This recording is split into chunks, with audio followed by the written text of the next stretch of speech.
Let's bring in today's political panel. Much to discuss. GRV Strategies founder, former communications advisor to Iowa Senator Chuck Grassley, and senior advisor to the Senate Judiciary Committee, Garrett Ventry, and former deputy press secretary for the Democratic National Committee, Jose Aristimuno. Gentlemen, Happy New Year. Happy New Year, Mike. Okay, so let's start out with Kevin McCarthy. Does he or doesn't he get to 218? Here's more from California Congressman Darrell Issa. Let's play it. You can't make a decision on somebody with nobody, and quite frankly, there is no alternative to Kevin. He clearly is our choice broadly, and he's earned it. He's earned it over more than a decade of incredible hard work in a leadership. Jose, does Kevin McCarthy get it done?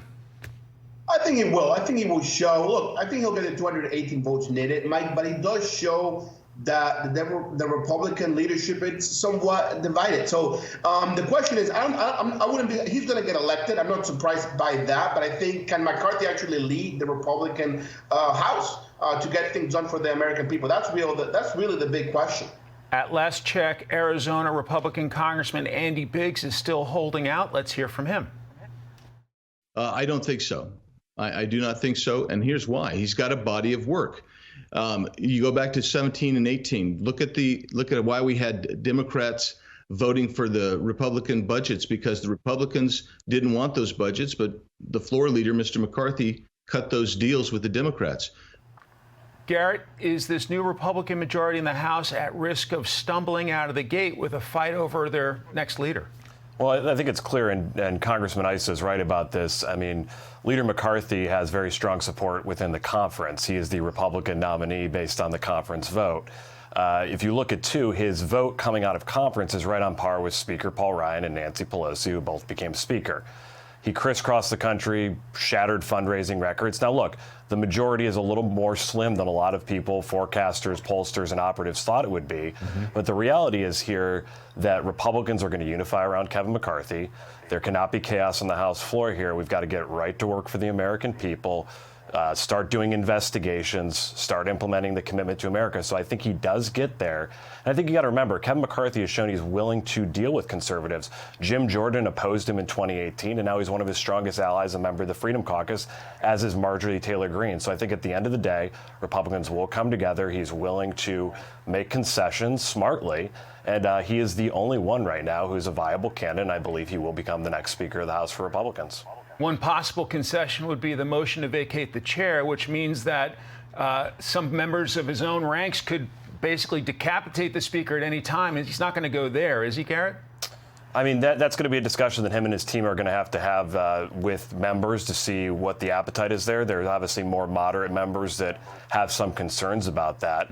But at the end of the day, I think that Leader McCarthy has shown that he has been a powerful fundraiser and even an ally of a lot of conservatives in the House. All right, let's get to Jose's wheelhouse, the Democrats. And the Democrats are high on their new leader, Hakeem Jeffries, after a long time of Nancy Pelosi, Steny Hoyer and company being in charge. Hakeem Jeffries seen as a rising star, but he's untested in that top job. Will there be some growing pains, Jose? Well, look, I think he's been taught by the best. He's worked with Nancy Pelosi for a long time. He's been in Congress for over 10 years. He's young, right? I think he's a little bit over 50 years old. So I think he'll do just fine. He's been a leader within Democrats and part of the Democratic caucus for a while now. So I think he's the right choice. I'm optimistic, and I look forward to seeing what he will get done for Democrats and the American people.